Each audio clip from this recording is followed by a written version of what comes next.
संसदेच्या वरिष्ठ सभागृहाच्या म्हणजेच राज्यसभेच्या 37 सदस्यांचा कार्यकाळ आज समाप्त झाला. त्यांच्या निवृत्तीनिमित्त पंतप्रधान नरेंद्र मोदी यांनी सदनाला संबोधित करत या सदस्यांच्या कार्याची प्रशंसा केली. काही सदस्यांचं अर्ध्याहून अधिक आयुष्य संसदीय कार्यप्रणालीमध्ये व्यतीत झालं.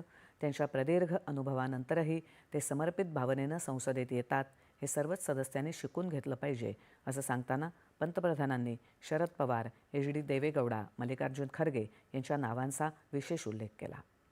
सदनाचं कामकाज सुरळीत चालवण्यासाठी मोलाचं योगदान देणारे मृदुभाषी आणि अनुभवी असे उपसभापती हरिवंश यांच्या योगदानाची पंतप्रधानांनी प्रशंसा केली.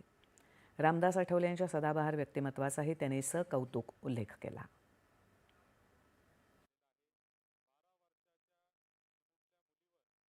जाने वाले सभी माननीय सांसदों का बहुत ही उत्तम योगदान है, इसलिए लेकिन मैं जरूर कहूंगा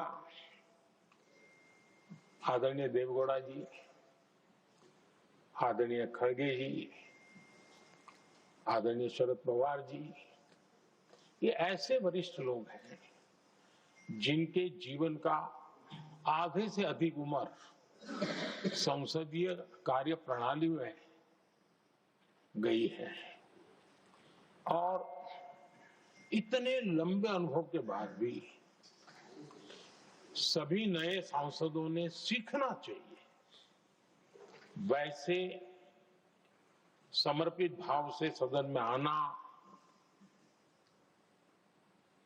जो भी हमसे उनसे बन सकता है उतना योगदान करना, यानी समाज में से जो जिम्मेवारी मिली है उसके प्रति पूरी तरह समर्पित रहना, ये इन सब वरिष्ठ लोगों से हम जैसे सबको सीखने जैसा है.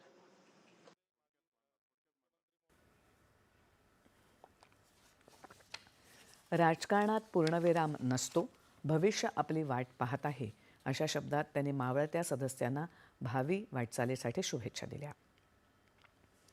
राज्यसभेच्या वैशिष्ट्यपूर्ण रचनेमुळे सदनाच्या कामकाजात एक सातत्य राखलं जातं असं सांगत मावळत्या सदस्यांच्या अनुभवांची शिदोरी नव्या सदस्यांना उपयोगी पडेल असा विश्वास त्यांनी व्यक्त केला. सदन म्हणजे राष्ट्र जीवनाची घडण करणारं एक प्रकारचं खुलं विद्यापीठ आहे असंही पंतप्रधान म्हणाले. संसदेच्या अर्थसंकल्पीय अधिवेशनाच्या